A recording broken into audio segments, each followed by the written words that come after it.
I'm Andrew Huberman, and I'm a professor of neurobiology and ophthalmology at Stanford School of Medicine. Today we're discussing alcohol, one of the most commonly consumed substances on the planet Earth. Or somebody else that you know is consuming excessive amounts of alcohol that are clearly detrimental to your health, some of the better routes and resources that you can use in order to remove that dependence. And before we get into today's content in detail, I just want to answer a commonly asked question about alcohol consumption and the brain. And the question that so often comes up is whether or not low to moderate amounts of alcohol, so maybe 1 drink a day or 1 or 2 drinks a day kind of thing, whether or not that is bad for your brain, in particular whether or not it causes degeneration of neurons or nerve cells. Now, the reason that question comes up so often is because for many years it's been known that high levels of alcohol consumption, so 12 to 24 drinks per week or more, is certainly causing neurodegeneration, in particular of the so-called neocortex, the outer layers of the brain that house associative memories, that house our ability to think and plan, that house our ability to regulate our more primitive drives according to context, etc. So to make very clear, drinking a lot, so having 3 or 4 drinks per night every night of the week is clearly bad for the brain. Think 5 drinks a night or 10 drinks a night, or people drinking every night. Now, in this study, they looked at people who, on average, were drinking 1 or 2 drinks per night. So that could be 14 drinks on the weekend. It could be 1 drink per night. It could be 7 drinks on Friday. In other words, on average, 1 or 2 drinks per night. And I think many people out there are drinking somewhere between 1 and 2 drinks per night or day of the week on average. So that would be 7 to 14 drinks per week. So this is an important study because it says that if you're consuming even just 7 glasses of wine across the week, it's likely that there is going to be some degeneration of your brain in response to that alcohol intake. Most humans have been consuming alcohol in order to change their internal state, in order to feel differently than they would otherwise. That feeling of being drunk or inebriated or tipsy or lightheaded is something that many, not all, but many humans seem to enjoy and pursue, even though typically it leads to a feeling of being less happy, less motivated, more stressed, etc. when the alcohol wears off. When you drink alcohol, it can pass into all the cells and tissues of your body. It has no trouble just passing right into those cells. So unlike a lot of substances and drugs that actually attach to the surface of cells, to receptors as they're called, little parking spots, and then trigger a bunch of downstreams like domino cascades of effects, alcohol actually has its own direct effects on cells because it can really just pass into those cells. People that are regular drinkers or that have a genetic predisposition to alcoholism, when they drink, they tend to feel very energized and very good for longer periods of time. Again, people who have a genetic predisposition to alcohol, or people who are chronic drinkers, or even just, if you recall, chronic doesn't have to mean a ton of alcohol, but they're drinking 1 or 2 per night, or they're every other night type drinkers, or Thursday through Sunday drinkers.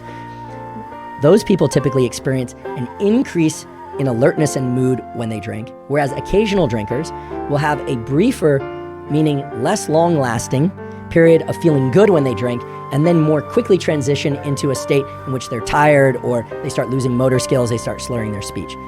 One of the things I noticed is that many of the questions, hundreds in fact, related to the question of, well, if I drank a lot previously, am I doomed? Can I reverse the negative effects? Or, I'm trying to drink less and I'm trying to improve my health as I do that. What should I do? Well, certainly focusing a bit on the gut microbiome ought to be useful.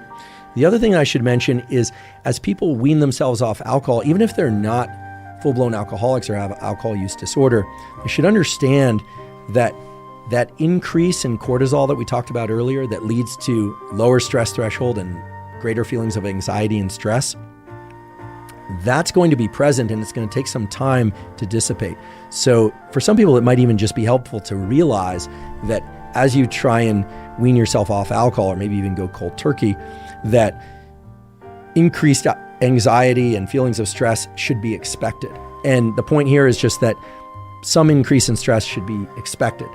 And it should be expected because of that increase in cortisol that occurs with even low-level consumption, yet chronic alcohol consumption. One of the really bad effects of alcohol is the fact that alcohol, because of this toxicity of acetaldehyde and related pathways, can alter DNA methylation, it can alter gene expression. That can be many things in different tissues, but it is associated with a significant increase in cancer risk, in particular breast cancer, and in particular because breast tissue is present in both males and females, but In women, it's especially vulnerable to some of the DNA methylation changes. Well, breast cancer in women has a relationship to alcohol intake, and alcohol intake has a relationship to breast cancer in women. In fact, there has been proposed to be anywhere from 4 to 13% increase in risk of breast cancer for every 10 grams of alcohol consumed. How much is 10 grams? Well, there we need to think a little bit about the variation in the amount of alcohol in different drinks across the world. Different countries serve different sized drinks and have different concentrations of alcohol in those drinks. So without going down too much of a rabbit hole, and just giving you some good rules of thumb to work with, there have been studies of the percentage of alcohol included in different drinks and the sizes of different drinks that are served in different countries. And here's a kind of a patchwork of those findings. In Japan, 1 beer, 1 glass of wine, or 1 shot of liquor as it's served there tends to include anywhere from 7 to 8 grams of alcohol. In the US, 1 beer, which generally is 12 ounces, if it's in a bottle, 1 glass of wine or a shot of liquor tends to include about 10 to 12 grams of alcohol. And in Russia, 1 drink of the various sorts that I just described typically will have as much as 24 grams of alcohol, because of the differences in the concentration of alcohols and the size of drinks that are poured in these different countries. Okay. Of course, there are other countries in the world. Those countries are also vitally important, but those are the ones that I extracted from the studies that I could find. What does this mean? Well, what we're talking about is that for every 10 grams of alcohol consumed, so that's 1 beer in the US, maybe a little bit more than 1 beer in Japan, or basically a third of a drink in Russia, there's a 4 to 13% increase in risk of cancer. That's pretty outrageous, right? And you might think, wait, how could it be that this stuff is even legal? Well, look, it's, as I described before, it's a toxin. It's also a toxin that people enjoy the effects of. I mean, in the US, at least, they tried prohibition. It certainly did lead to a reduction in alcohol-induced health disorders, in particular cirrhosis of the liver. It also led to a lot of crime, because it became a substance that a lot of people still wanted, and that people were willing to break the law in order to provide, or I should say to sell and provide. But the point is that the more alcohol people drink, the greater their increase of cancer, in particular breast cancer. And that's because of the fact that alcohol has these effects on cells that include changes in gene expression. And cancer, that is the growth of tumors, is a dysregulation in cell cycles. Right? A tumor is a aggregation or the proliferation. Aggregation is stuff sticking together, by the way. Proliferation is stuff duplicating. A proliferation and aggregation of cells that could be a gliomas, glial cells, glioma, brain tumor, right? It could be lymphoma, so within the lymph tissue, etc.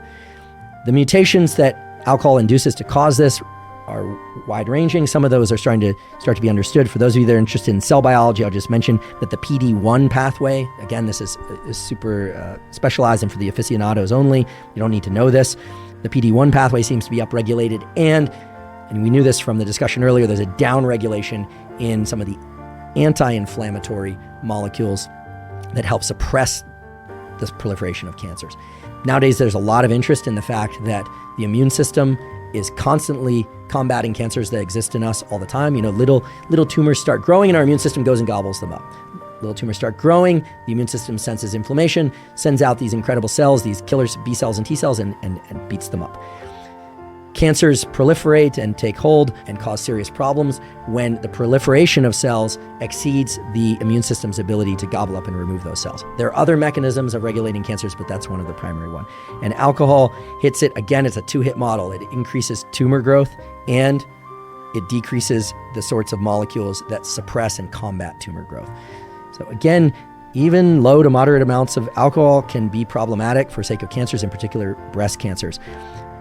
Epidemiologists and health specialists love to try and compare different substances in terms of how bad they are. Rarely do they compare substances in terms of how good they are, but sometimes they do. And what they'll sometimes tell you, and what you can find in the literature, is that ingesting 10 to 15 grams of alcohol a day, so that would be like 1 beer in the US or 1 glass of wine, is the same as smoking 10 cigarettes a day. Frankly, it's hard to make that direct relationship really stick, because it's a question of how long people inhale, do they have a predisposition to a lung cancer, etc. But even if that number is off by plus or minus 2 cigarettes, or even if that number would the equivalent of 1 glass of wine equals 1 cigarette per day, I think there's general consensus now that nicotine consumed by vaping or by cigarette, it's bad for us in terms of lung cancer and other forms of cancer.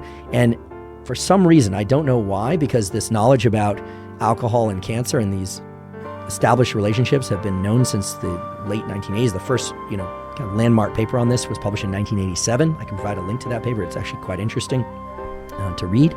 Well, the relationship is there, and yet we don't often hear about it, right? In fact, before researching this episode, I had heard before that alcohol can increase cancer risk, but I wasn't aware of just how strong that relationship is. Because of the serious nature of what we're talking about, and because I would hate to be confusing or misleading to anybody, I want to just emphasize that this statistic that there is a 4 to 13%, depending on which study you look at, a 4 to 13% increase in the risk of cancer, in particular breast cancer, for every 10 grams of alcohol consumed. That's 10 grams per day. So that's 1 drink per day. My read of the literature, or I should say, my understanding of what I would call the center of mass of the literature on alcohol is that no consumption, zero consumption of 0 ounces of alcohol is going to be better for your health than low to moderate consumption of alcohol. And that low to moderate consumption of alcohol is going to be better for you, of course, than moderately high to high alcohol consumption on the order of 12 to 24 or more drinks per week.